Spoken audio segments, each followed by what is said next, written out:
கடகராசி அன்பர்கள் உங்களுக்கு வந்து சுக்கிர பகவான் வந்து பார்த்தீங்கன்னா லார்ட் ஆஃப் 4 and 11, அதாவது சுக தாயார் ஸ்தானத்துக்கும் சுக்கிரன் தான் அதிபன். அதே மாதிரி பார்த்தீங்கன்னா லாபஸ்தானத்துக்கும் அதிபன் யாரு அப்படின்னா நல்லா இல்லாதவங்க நிறைய பேர் வந்து பார்த்தீங்கன்னா நிறைய கஷ்டப்பட்டுட்டாங்க. தொழில் ரீதியாக கஷ்டம், குடும்ப ரீதியாக கஷ்டம், நம்ம நெய்பர்ஸ் கிட்ட கஷ்டம், அசிங்கம் அவமானம், இப்படி நிறைய பட்டுட்டாங்க.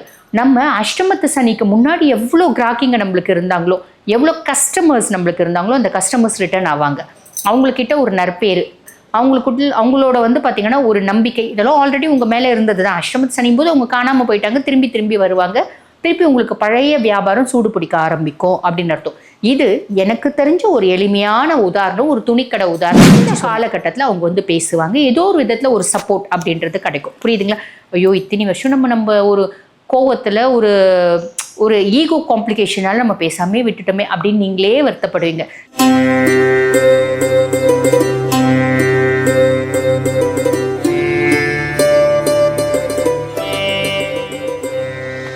ஜோதிடர் யுகம் நேயர்களுக்கு வணக்கம். நான் டாக்டர் தீபா லாலன். இன்னைக்கு நம்ம என்ன டாபிக் பற்றி டிஸ்கஸ் பண்ண போகிறோம் அப்படின்னா சுக்கிர பயிற்சி தாங்க.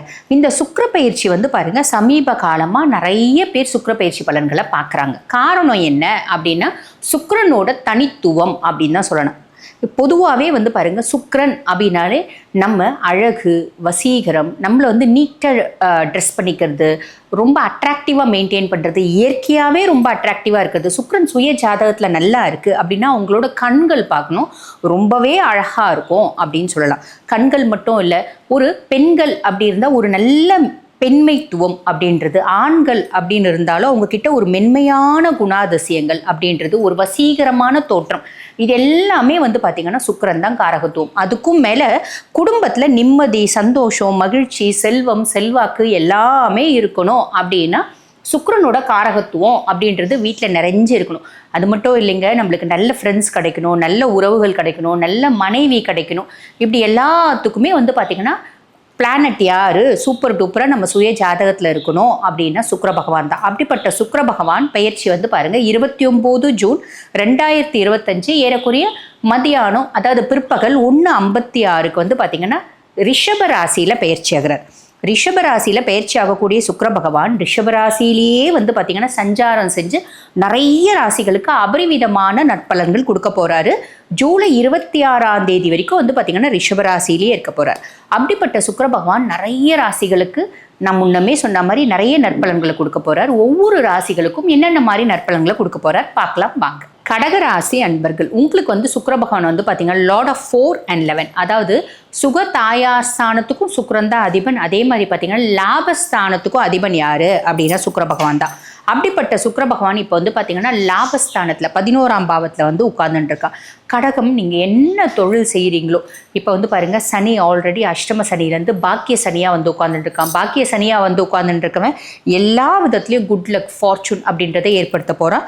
கடந்த 2.5 வருஷம் கடகம் வந்து பட்ட கஷ்டம் அப்படின்றது ஜாஸ்தி. தசை நல்லா இருந்தவங்க சாலிடாக எஸ்கேப் ஆகிட்டாங்க.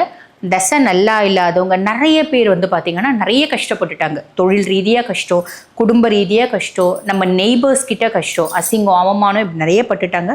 பியாண்ட் தட் அதுலேருந்து அப்படியே வெளியே வந்துட்டாங்க அப்படின்னு தான் சொல்லணும். இப்போ இந்த மாதிரி நாங்கள் சொல்லும்போது சிலர் வந்து பாருங்கள் கமெண்ட்டில் போடுறீங்க, எங்கெங்கே நாங்கள் வெளியே வந்தோம், அப்படியே இதாக இருக்கும், சனி பாக்கிய சனியாக மாறிட்டாருன்னு சொல்கிறீங்க.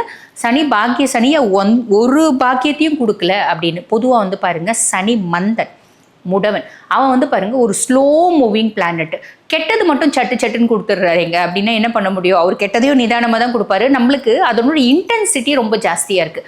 அதனால் நம்மளுக்கு வந்து பாருங்கள் சட்டுன்னு கொடுத்துட்ட மாதிரி தோணுது. இவர் வந்து பாருங்க நிதானமாக நிறைய நற்பலன்களை கொடுக்க தான் போகிறாரு, அதில் கவலையே வேண்டாம். அதுக்கும் மேலே இப்போ இந்த ஒரு மாதம் வந்து பார்த்திங்கன்னா உங்களுக்கு சுக்கிரன் 11ஆம் பாவம். அப்போ உங்களோட கிடுக்குப்பிடி, இந்த சனியினோட கிடுக்குப்பிடியிலேருந்து முழுசுமே மீண்டுட்டீங்க.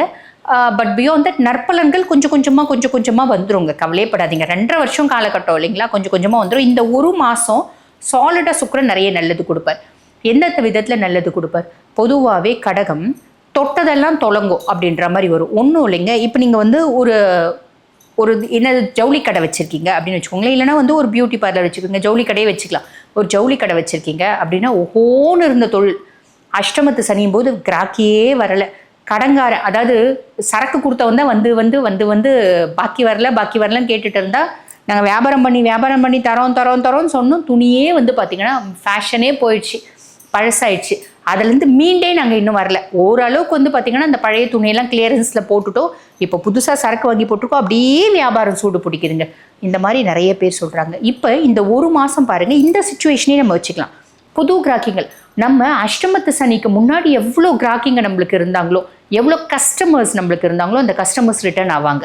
அவங்கக்கிட்ட ஒரு நற்பேர், அவங்களோட வந்து பார்த்திங்கன்னா ஒரு நம்பிக்கை, இதெல்லாம் ஆல்ரெடி உங்கள் மேலே இருந்தது தான். அஷ்டமத்து சனியும் போது அவங்க காணாமல் போயிட்டாங்க, திரும்பி வருவாங்க. திருப்பி உங்களுக்கு பழைய வியாபாரம் சூடு பிடிக்க ஆரம்பிக்கும் அப்படின்னு அர்த்தம். இது எனக்கு தெரிஞ்ச ஒரு எளிமையான உதாரணம், ஒரு துணிக்கடை உதாரணத்தை வச்சு சொன்னேன். இந்த மாதிரி ஒவ்வொரு தொழில் செய்கிறவங்களும் கடகம் நீங்கள் கம்பேர் பண்ணி பாருங்கள். இல்லைங்க, நாங்கள் தொழிலே செய்யலை, நாங்கள் வீட்டில் தான் இருக்கோம், நாங்கள் கடகராசி லேடி, நாங்கள் தொழிலே செய்யலை, வீட்டில் தான் இருக்கோம். உங்களுக்கு கணவன் மூலமாக ஆதாயம், உங்களோட மூத்த சகோதரிகள் மூலயமா ஆதாயம்.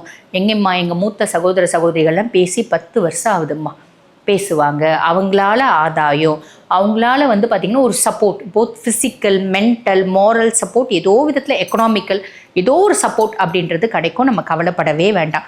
பொதுவாக வந்து பாருங்கள், இந்த சுக்கிரன் குருலாம் வந்து பாருங்கள் எந்த பாவத்தில் உட்கார்றாங்களோ அதுக்கான நற்பலன்களை செஞ்சுடுவாங்க. உதாரணத்துக்கு நான் சொல்கிறேன், இப்போ குரு வந்து ஒரு சுய ஜாதகத்தில் கோச்சார பிரகாரமே வச்சுக்கோங்க, சுய ஜாதகம் வேண்டாம், சுய ஜாதகத்தில் 2ஆம் பாவத்தில் இருந்தால் அவங்களுக்கு எல்லாமே நேச்சுரலாகவே அமைஞ்சிடும்.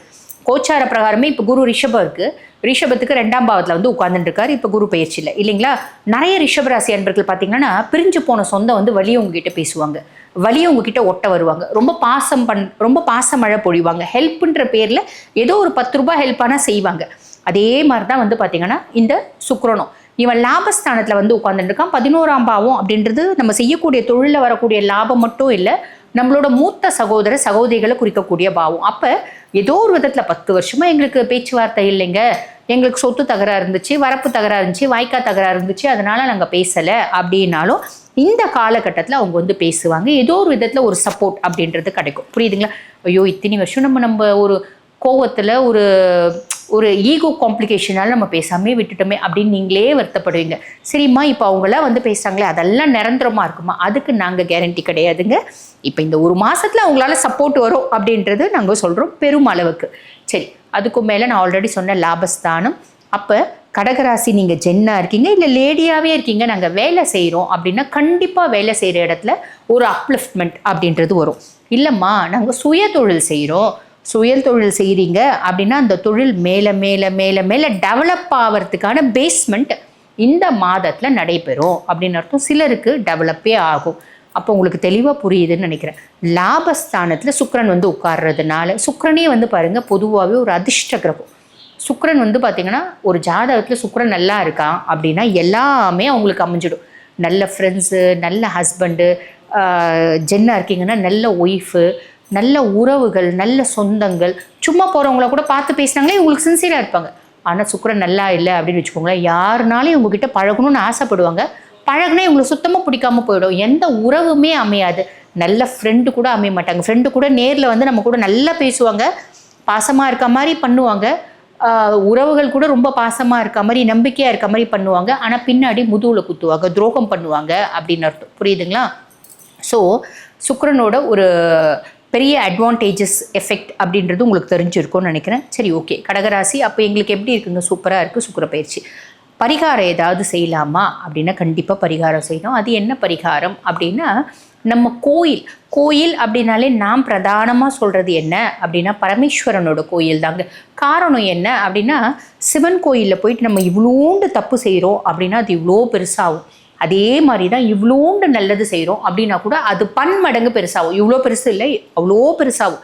என் கையில் வச்சு விரிக்க முடியாத அளவுக்கு பெருசாகும். அப்போ நம்ம என்ன பண்ணலாம்? எளிமையான ஒரு பரிகாரம் இருக்குது. அது என்ன அப்படின்னா, சுக்கிரன் நல்லா இருக்காரு அப்படின்னு சொன்னீங்க. எதுக்கு பரிகாரம்? பொதுவாகவே வந்து பார்த்திங்கன்னா நம்மளுக்கு எந்த கிரகங்கள் நல்லா இல்லையோ அந்த கிரகங்களை வந்து பார்த்திங்கன்னா பிரீத்தி பண்ணுறதுக்கு, குளிர்விக்கிறதுக்கு பரிகாரம் அப்படின்னு ஒன்று செய்வோம். கிரகங்கள் நல்லா இருக்குது அப்படின்னாலும் அவங்களோட ஆக்ஷனை இன்னும் கொஞ்சம் என்ஹான்ஸ் பண்ணுறதுக்கு, அவங்க ரொம்ப சந்தோஷமாக நான் ஒரு வீட்டுக்கு போகிறேன், இவ்வளோ வந்து பார்த்திங்கன்னா ஸ்வீட் எடுத்து போய் கொடுக்கணும்னு நினச்சிட்டு போகிறேன், என்ன அவங்க வாங்கன்னு கூப்பிடுறாங்க, விழுந்து உபசரிக்கிறாங்க, என் மனசை ரொம்ப திருப்திப்படுத்திட்டாங்க, அப்போ 4 பேருக்கு நான் இவ்வளோ ஸ்வீட் வச்சுருந்தேன், மொத்தத்தையும் சேர்த்து உங்களுக்கு கொடுத்துட்டு வந்தேன். இதே கதை தான் கிரகங்களோட கதையும். அப்போ அவங்க நல்லா இருக்காங்க. அப்போ நம்ம இன்னும் கொஞ்சம் பரிகாரம்லாம் செய்யும்போது இன்னும் கொஞ்சம் அவங்க என்ஹான்ஸ் ஆகி இன்னும் கொஞ்சம் அவங்க பிரீத்தியாகி இன்னும் கொஞ்சம் சந்தோஷப்பட்டு இன்னும் கொஞ்சம் நற்பலன்களை கொடுப்பாங்க அப்படின்றது விதி. புரியுதுங்களா? அப்போ என்ன பண்ணணும், என்ன பரிகாரம் பண்ணணும் அப்படின்னா, ஈசன் கோயிலுக்கு வந்து பார்த்திங்கன்னா கடுகு எண்ணெய், இந்த கடுகு எண்ணெயினோட தாத்பரியமே ரொம்ப பெருசுங்க. இந்த ஆன்மீகத்தில் கடுகு எண்ணெயினோட பங்கு அப்படின்றது பெரிய அளவு, பல விஷயங்களுக்கு அது ஒரு பிரீத்தி பரிகாரமாக இருக்குது. அப்போ நம்ம வந்து பாருங்கள், வடநாட்டில் தான் கடுகு எண்ணெயை வச்சு செய்யக்கூடிய பிரசாதங்கள் நம்மளுக்கு உணவுகள்லாம் இருக்குது. நம்ம வந்து தமிழ்நாட்டில் கடுகு எண்ணெயை வச்சு பிரதானமாக செய்யறதில்ல. ஆனால் இனிமேல் பட்டு செய்ய பழகிக்கோங்க. என்ன பண்ணலாம் அப்படின்னா, கடுகு எண்ணெயை வச்சு ஏதாவது ஒரு நிவேதனம் நம்ம கொண்டுட்டு போயிட்டு வீட்லேயே சுவாமி கும்பிட்டுட்டு, இல்லை வீட்டில் சுவாமியெல்லாம் கும்பிடணும்னு இல்லை, அதாவது நிவேதனம் பண்ணிட்டு எடுத்துகிட்டு போகணுன்னு இல்லை, ஜென்ரலாக சுவாமி கும்பிட்றது கும்பிடுங்க. கடுகு எண்ணெய் வச்சு புளி சாதம் செய்யுங்க, கடுகு எண்ணெய் வச்சு தேங்காய் சாதம் செய்யுங்க, கடுகு எண்ணெய் வச்சு எள்ளு சாதம் கொடுத்தா யாரும் வாங்குறது இல்லை, லெமன் சாதம் செய்யுங்க. இந்த மாதிரி ஏதாவது ஒரு சாதம் செஞ்சு, இல்லைங்க கடுகு எண்ணெய் எங்களுக்கு வாசனை பிடிக்கலன்னா பகுதி கடுகு எண்ணெய் பகுதி கடலை எண்ணெய் சன்ஃப்ளவர் ஆயில் ஏதாவது போட்டு செஞ்சு அருகே இருக்க சிவன் கோயிலுக்கு போயிட்டு அங்கே வரக்கூடிய பக்தர்களுக்கு இதை நிவேதனமாக, அதாவது நிவேதனம் பண்ணிட்டு கொடுக்குற மாதிரி. ஏன்னா நம்ம நிறைய கோயிலில் கொண்டு போய் கொடுத்தோன்னா அவங்க சுவாமிக்கு நிவேதனம் பண்ண மாட்டேன்றாங்க. அப்போ பிரசாதமாக நீங்கள் கொடுக்கலாம். கொடுக்கறதுனால நிறைய நற்பலன்கள் அப்படின்றது கிடைக்கும். இல்லைம்மா எங்களுக்கு பிரசாதம் பண்ணோம்ல நேரம் இல்லைம்மா அப்படின்னா ரொம்ப சிம்பிளுங்க. ஒரு லிட்டர் கடுகு எண்ணெய் வாங்குங்க, பக்கத்தில் இருக்க சிவன் கோயில் கொண்டு போய் இந்தாங்க, இதை நீங்கள் சுவாமிக்கு பயன்படுத்திக்கோங்க, சுவாமிக்கு நெய்வேத்தியம் செய்கிறீங்க பார்த்தீங்களா, அதுக்கு பயன்படுத்திக்கோங்க அப்படின்னு சொல்லி கொடுத்துட்டு வாங்க. இது நீங்கள் செய்கிறீங்க அப்படின்னும் போது சுக்கிரனால் வரக்கூடிய நற்பலன்கள் இன்னும் பன்மடங்கு வரும் அப்படின்றதுல சந்தேகம் இல்லை.